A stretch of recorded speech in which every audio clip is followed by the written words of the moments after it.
Scientific death of Jesus. In the next 60 seconds, set aside whatever you're doing and take this opportunity. Let's see if Satan can stop this. At the age of 33, Jesus was condemned to death. At the time, crucifixion was the worst death. Only the worst criminals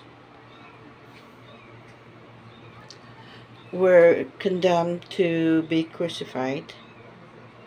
Yet it was even more dreadful for Jesus, unlike other criminals condemned to death by crucifixion. Jesus was to be nailed to the cross by his hands and feet. Each nail was 6 to 8 inches long. The nails were driven into his wrists, not into his palms, as it is commonly portrayed.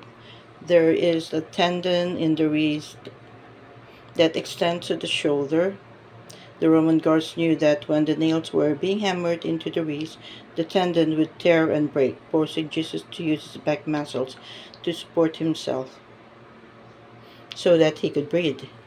Both his feet were nailed together, thus he was forced to support himself on a single nail that impaled his feet to the cross. Jesus could not support himself with his legs because of the pain, so he was forced to alternate between arching his back, then using his leg just to continue to breathe. Imagine the struggle, the pain, the suffering, the courage. Jesus endured this reality for over 3 hours. Yes, over 3 hours. Can you imagine this kind of suffering? A few minutes before he died, Jesus stopped bleeding. He was simply pouring water from his wounds.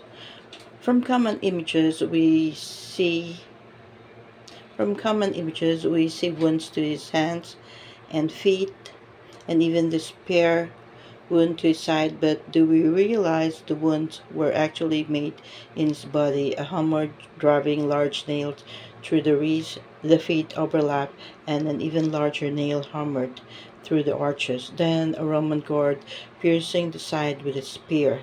But before the nails and the spear, Jesus was whipped and beaten. The whipping was so severe that it tore the flesh from his body. The beating was so horrific that the face was torn and his beard ripped from his face. The crown of thorns cut deeply into his scalp. Most even could not even survive this torture. Yet no more blood to bleed out, only water poured from his wounds. The human adult body contains about 3.5 liters, just less than a gallon of blood.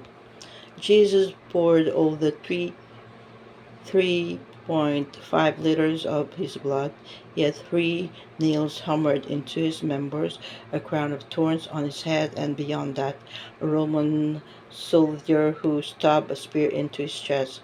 All this without mentioning the humiliation he suffered after carrying his own cross for almost 2 kilometers. While the crowd spat in his face, threw stones, the cross was almost 30 kilograms of weight, only for its higher part where his hands were nailed.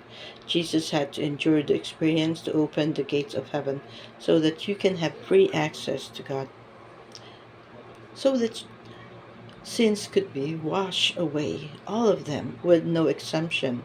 Don't ignore this situation. Jesus died for you. He died for you. It is easy to pass jokes or foolish photos by email, but when it comes to God, sometimes you feel ashamed to forward to others because you are worried of what they may think about you. God has plans for you. Show all your friends what He experienced to save you. Now think about this. May God bless your life. If you are not ashamed to do this, please follow Jesus' instructions. He said, Matthew 10:32 and 33. Everyone therefore who acknowledges me before others also will acknowledge before my Father in heaven. But whoever denies me before others, I'll deny before my Father in heaven. Think about this.